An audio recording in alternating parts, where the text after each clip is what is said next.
میں نے بار بار تاکید کی ہے، رمضان میں بھی، اس سے پہلے بھی، کہ ہماری زندگی کا راز عبادت میں ہے، اور وہ عبادت جو توحید خالص سے وابستہ ہو۔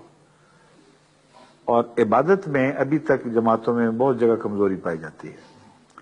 خود روا میں بھی میں نے دیکھا ہے، جتنی مسجدیں ہیں، اگر وہ سارے نمازی عبادت باجماعت ادا کرنے والے ہوں تو ساری مسجدیں چھوٹی ہو جائیں، سوال ہی نہیں پیدا ہوتا کہ ان میں کوئی جگہ باقی رہے، اور اس کے باوجود جگہیں دکھائی دیتی ہیں۔ اور مجھے سب سے زیادہ تکلیف جو ہوا کرتی تھی، جس سے میں تن بدن میں ایک قسم کا اذیت سے بھر جاتا تھا، وہ عید والے دن کی صبح کی نماز تھی۔ اس سے پہلے رونقیں مسجد کی، درسوں پر آنا لوگوں کا، اعتکاف والے بیٹھے ہوئے، اور ایسی پر رونق مجلس بنتی تھی، پر رونق ماحول ہوتا تھا کہ مسجد جا کے لطف آتا تھا۔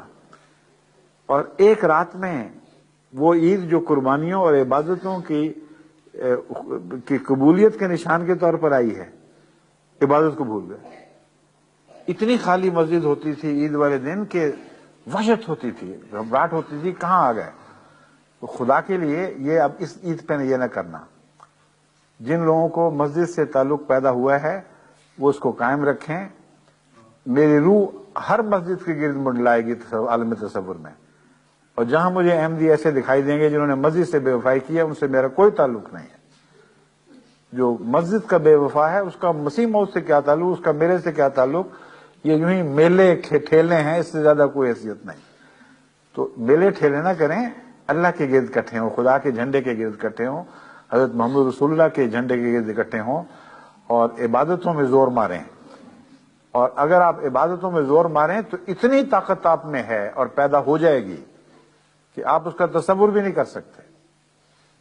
وہ لوہے کے ٹکڑے جو ایک سمت میں صف بند نہ ہوں، وہ کسی دوسرے لوہے کے ٹکڑے کو کھینچ نہیں سکتے،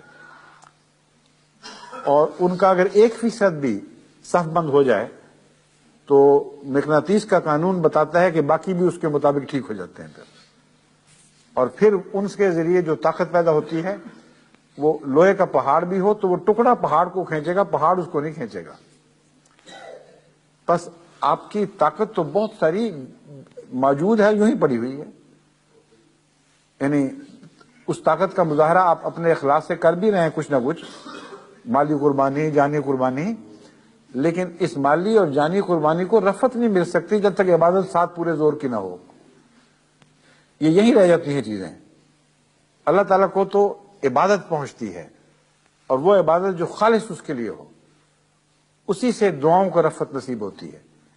تو مجھے تو یقین ہے کہ اس وقت حضرت مسیح موعود علیہ السلام کی جماعت دنیا میں اتنی تعداد تک پہنچ چکی ہے کہ اگر یہ ساری خالصتاً اللہ کے لیے عبادت شروع کر دے، جو ایک بہت بڑی بات ہے، اور فیصلہ کر لے آج کہ ہم نے نہیں پیچھے ہٹنا، ہم نے خدا کا عبادت گزار بندہ بن کے رہنا ہے، تو اللہ مدد کرے گا اور اپنے ہاتھ سے ان کو پکڑ کر عبادت کی راہیں دکھائے گا اور آگے چلائے گا۔